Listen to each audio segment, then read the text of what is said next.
नमस्कार मंडळी, श्री स्वामी समर्थ. स्वागत आहे तुम्हा सर्वांचं आपल्या मराठी यूट्यूब चॅनलमध्ये.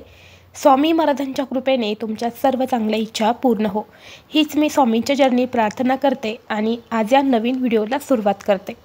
उद्या आहे 4 जानेवारी, वार गुरुवार, आणि हा गुरुवार मार्गशीर्ष महिन्यातील चौथा गुरुवार आहे. तसेच 2024 मधला हा पहिला गुरुवार आहे. या दिवशी कालाष्टमीसुद्धा आलेली आहेत. यामुळे या दिवसाला एक अनन्यसाधारण महत्त्व हे प्राप्त झालेलं आहे. आज या व्हिडिओमध्ये मी तुम्हाला एक अतिशय महत्त्वाचा प्रभावी उपाय सांगणार आहे, किंवा तुम्ही याला सेवा देखील म्हणू शकतात. आपल्याला तुळशीला अशी एक वस्तू ही अर्पण करायची आहे.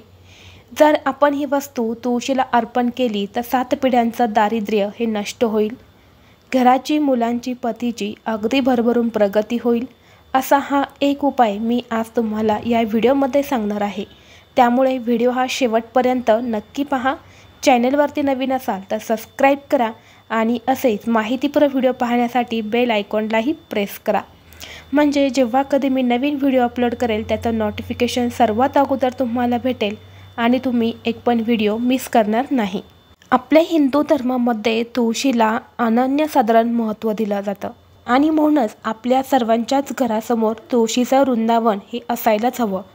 परंतु प्रत्येकाला तुळशीचं वृंदावन हे घरासमोर ठेवणं शक्य होत नाही. अशावेळी तुळशीचं एखादं झाड आपण कुंडीमध्ये लावून आपल्या बाल्कनीमध्ये ठेवलं तरीसुद्धा चालेल. त्या तुळशीला रोज पाणी घालून, तिला हळदी कुंकू लावून, तिला प्रदक्षिणा जर मारल्या तर आपल्या घरामध्ये सुख, शांती, समृद्धी ही कायम टिकून राहते. तुळस ही फक्त धार्मिक दृष्टिकोनातूनच महत्त्वाची नाही, तर वैज्ञानिक दृष्टिकोनातून सुद्धा अतिशय महत्त्वाची मानली जाते. ती 24 तास ऑक्सिजन वायू बाहेर टाकते, त्यामुळे वातावरण हे नेहमी शुद्ध राहते. त्याचबरोबर जर आपण तुळशीची माळ ही आपल्या गळ्यामध्ये घातली तर आपल्याला कुठल्याही प्रकारचा त्वचा रोग जो आहे तर तो होत नाही. इतकं महत्त्व या तुळशीला दिलं जातं. ज्या घरासमोर तुळस असते त्या घरावर कधीही कोणते वाईट संकट आणि अडचणी या येत नाही.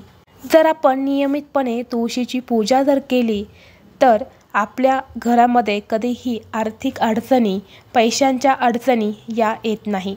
नेहमी घरामध्ये पैसा हा स्थिर राहतो. म्हणजेच माता लक्ष्मी ही नेहमी आपल्या घरामध्ये स्थिर राहते. यामुळे आपल्याला दररोज तुळशीची पूजा ही करायची आहे. त्याचबरोबर ज्या दिवशी गुरुवार असतो, गुरुवारच्या दिवशी विशेष तुळशीची पूजा ही आपल्याला करायची असते, कारण गुरुवार हा भगवान श्रीहरी विष्णूंना समर्पित असतो. त्याचबरोबर आता मार्गशीर्ष महिना चालू आहे. मार्गशीर्ष महिन्यामध्ये माता लक्ष्मीचं व्रत जे आहे तर ते गुरुवारच्या दिवशी केलं जातं. माता लक्ष्मीला प्रसन्न करून घेण्यासाठी सेवा आणि उपाय हे सुद्धा केले जातात. जर आपण गुरुवारच्या दिवशी भगवान श्रीहरी विष्णूंसोबत माता लक्ष्मीची जर सेवा केली तर भगवान श्रीहरी विष्णू आणि माता लक्ष्मी यांचा भरभरून आपल्याला आशीर्वाद हा प्राप्त होत असतो. गुरुवार हा भगवान श्रीहरी विष्णू समर्पित आहे. मार्गशीर्ष महिन्यातला गुरुवार आहे. या दिवशी माता लक्ष्मीची सुद्धा पूजा केली जाते.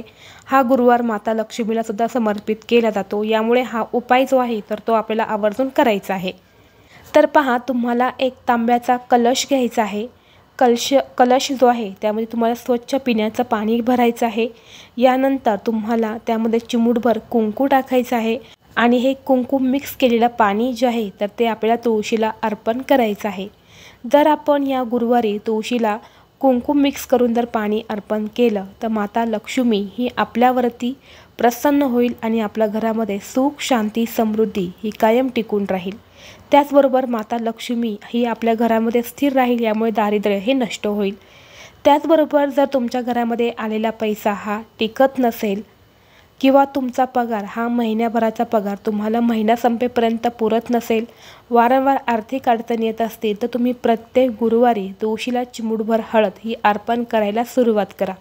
जेणेकरून तुमचे हळूहळू सगळे प्रश्न हे सुटले जातील. त्याचबरोबर संध्याकाळी आपल्याला काय करायचं आहे, थोडीशी चणा डाळ घ्यायची आहे.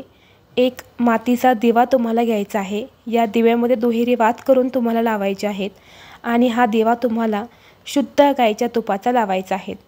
तूप जर नसेल तर तेल घाला आणि त्यामध्ये थोडीशी हळद तुम्हाला टाकायची आहे आणि थोडीशी चणा डाळ घेऊन या चणा डाळीचा आसन आपल्या तुळशीपाशी द्यायचं आहे आणि त्यावरती हा दिवा ठेवून तुम्हाला प्रज्वलित करायचा आहे. जर आपण गुरुवारच्या दिवशी असा जर दिवा तुळशीपाशी लावला तर माता तुळशीची अखंड कृपा ही आपल्या घरावरती प्राप्त होते। तसेच गुरुवारच्या दिवशी जर आपण गाईला चणा डाळ आणि गूळ खाऊ घातला तर 33 कोटी देवांची कृपासुद्धा आपल्यावरती प्राप्त होते। तुम्हाला शक्य झालं तर आवर्जून गाईला थोडीशी चणा डाळ आणि गुळाचा खडा नक्की खाऊ घाला। जेव्हा आपण हा दिवा तुळशीपाशी लावतो तेव्हा त्या दिव्याच्या प्रकाशाने तिथं असणारे कीटक जे आहे, मुंग्या ज्या आहेत त्या जमा होतात आणि ती चणा डाळ खाऊ लागतात। अशावेळी माता लक्ष्मी जी आहे ती आपल्यावरती प्रसन्न होत असते। यामुळे हा दिवा आपल्याला गुरुवारच्या दिवशी तुळशीपाशी लावायचा आहे। तुळशीला 11 प्रदक्षिणा मारायच्या आहेत। ओम नमो भगवते वासुदेवाय नमः या मंत्राचा आपल्याला जप करायचा आहे आणि हा उपाय आपल्याला करायचा आहे। दुसऱ्या दिवशी ती दिव्याखालची चणा डाळ जी आहे ती तुम्हाला उचलून घ्यायची आहेत आणि पक्ष्यांना तुम्हाला ती खाऊ घालायची आहेत, किंवा तुम्ही गाईला खाऊ घातली तरीसुद्धा चालेल, किंवा एखाद्या झाडाखाली नेऊन तुम्ही टाकली तरीसुद्धा चालेल। त्याचबरोबर तुम्हाला उद्या मार्गशीर्ष महिन्यातला 4था गुरुवार आहे तर तुम्हाला पाण्यामध्ये कुंकू टाकून माता लक्ष्मीच्या मूर्तीवरती अभिषेक करायचा आहे। जर तुमच्या घरामध्ये मूर्ती असेल तर अभिषेक करा, मूर्ती नसेल तर तुम्ही फोटो जो आहे तर तो फोटो तुम्हाला स्वच्छ करून घ्यायचा आहे। जर आपण मार्गशीर्ष महिन्यातल्या या गुरुवारी माता लक्ष्मीवरती असा जर अभिषेक केला तर माता लक्ष्मीही आपल्यावरती प्रसन्न होते। त्याचबरोबर आपल्याला माता लक्ष्मीला खिरीचा नैवेद्यसुद्धा अर्पण करायचा आहे। मखाण्याची जी खीर असते तर त्या मखाण्याच्या खिरीपासून आपले नैवेद्य तयार करायचं आहे आणि ती खीर जी आहे तर ती आपल्या माता लक्ष्मीला नैवेद्य म्हणून ठेवायची आहे। हे केल्याने सुद्धा माता लक्ष्मीही आपल्यावरती प्रसन्न होते। त्याचबरोबर जर तुमच्या घरामध्ये श्रीयंत्र असेल तर त्यावरती कुंकुमार्चन हे आवर्जून करा। तसेच फोटो असेल तर फोटोवरती सुद्धा तुम्ही कुंकुम अर्चन करू शकतात, मूर्तीवरती सुद्धा तुम्ही कुंकुम अर्चन हे करू शकतात।